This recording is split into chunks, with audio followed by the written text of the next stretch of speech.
I just took a couple notes on some shit I gotta say that I feel extremely passionate about. I'm gonna try to just keep to my points because I do tend to get off on tangents, and I got a point to make, and it needs to be made. So,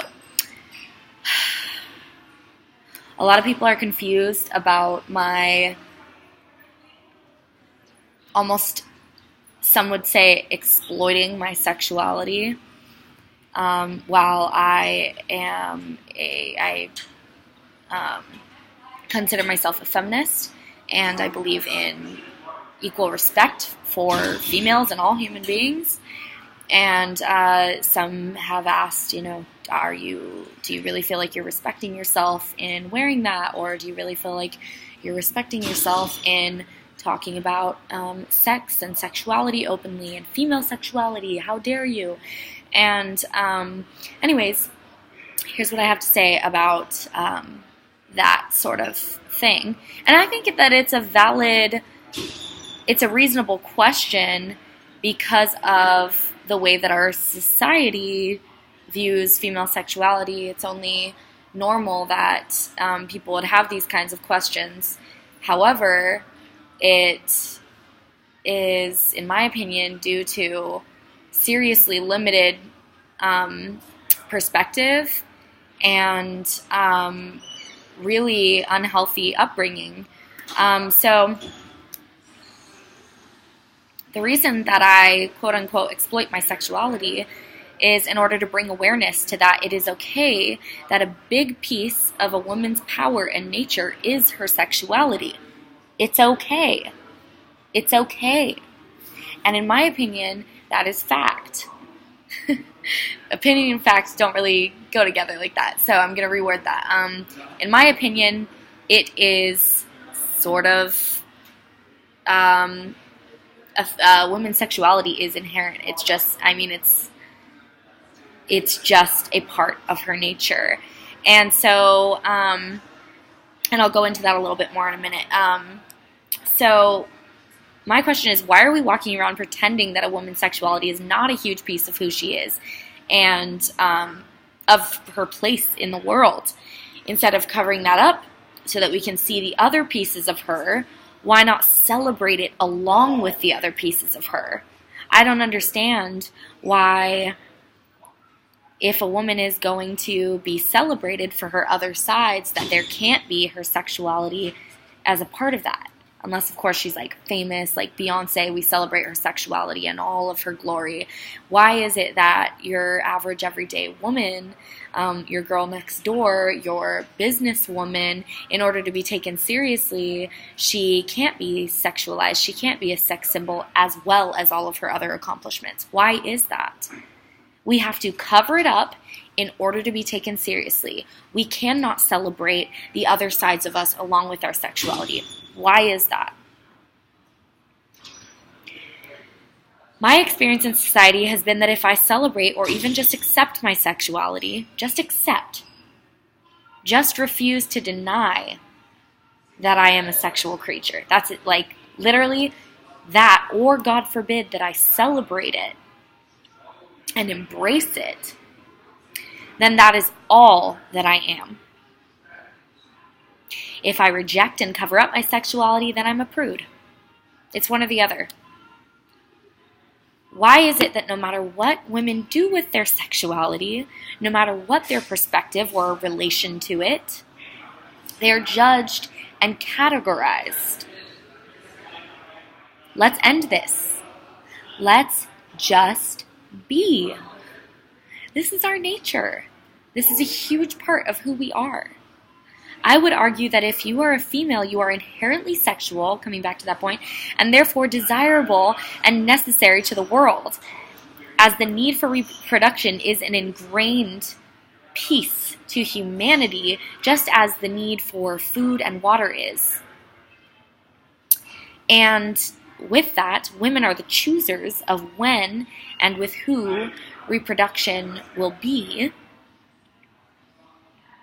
And so we are needed in the world in a way that, because we're the choosers and because reproduction is so necessary and it is so ingrained and it is so, it's one of the must-dos. Basically, it's like in your nature as an animal to engage in that, just as if just the same as creating waste and eating and nourishing and sleeping. It's one of those. And so with our being the choosers of something that is so necessary and so needed and so desirable, we are insanely powerful. Insanely powerful. I believe we are, as females, as sexual beings who are female, we are the most powerful force. We are in control of creation. Is that clear? We, as sexual beings who are female, are in control of creation. That's enormous. That's everything.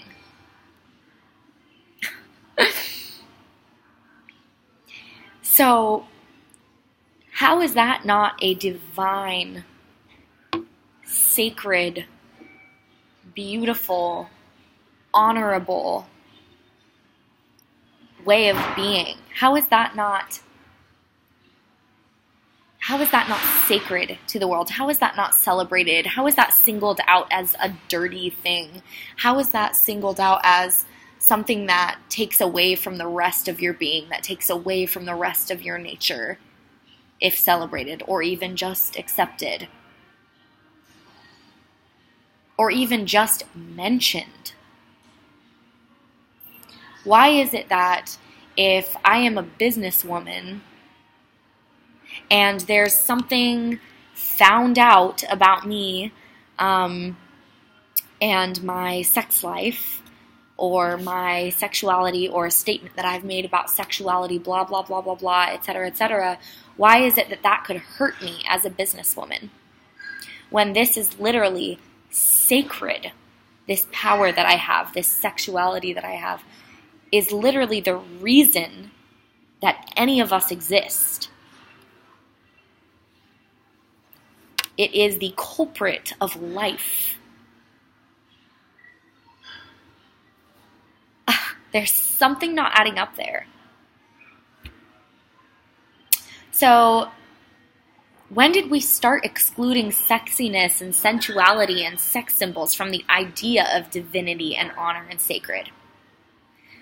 The answer is when Christianity started, okay? Because prior to that, there was a whole lot of worshiping going on to these goddesses or symbols who were highly sexualized, who were sex symbols, who were seen as powerful because of their desirability and because of their sexuality, and because of that they were sex symbols. That is where their power came from. That is a huge part of at least what made them a goddess in the eyes of the people worshiping them. This was seen as a divine asset, as a divine piece of the female nature. So, female sexuality, I want to make this clear. It is a legitimate power. It is not a power to be seen as a last resort. It is not a power to be seen as, that's only for, one person to know about. It's not a power to be seen as something that is manipulative. No, female sexuality is a legitimate power, and a woman's sensuality and sexiness and blah, blah, blah is a legitimate asset to be used like any other asset. And I say we fucking celebrate it. It should not be the thing that's singled out and shut down and pushed away and shamed. People have tried to take over, mold, and control what they see as a power they do not possess themselves forever. Whatever it may be. When one tribe has more supplies than another tribe, what do?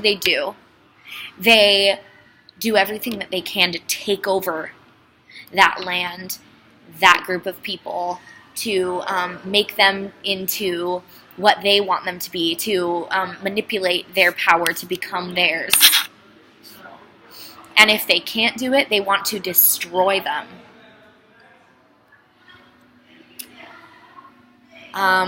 Very much alike to that, it's extremely common for a man to see a woman walking down the street and to catcall her and say something like, "Hey, sexy, what are you doing? Where are you going?" And when the woman doesn't respond, or when the woman gives them a dirty look or says "leave me alone" or whatever, guess what happens? I'm going to say 8 out of 10 times the guy shouts some kind of insult at her or degrades her further in some way. They want you. They try to possess you. They want to mold you and make them theirs. And if they can't, they seek to destroy you. Because if they can't have your power, they don't want you to have it. They're afraid, and they fucking should be. A sexually empowered female is equipped to literally take over the world. They are the closest thing to a god. They create. They command a room. They are truly divine. So to recap real quickly, women are sexual creatures. We are both coveted and shamed for that which we cannot control, which makes no sense. We must not hide our sexuality in order to protect ourselves from judgment and assault any longer. Rather, we must use it to our strength as we would any other powerful asset that we have. When we stop pretending our sexuality is not as intertwined in our souls and as big a piece to us as it truly is, and we embrace, celebrate, and own our full power, we will be unstoppable.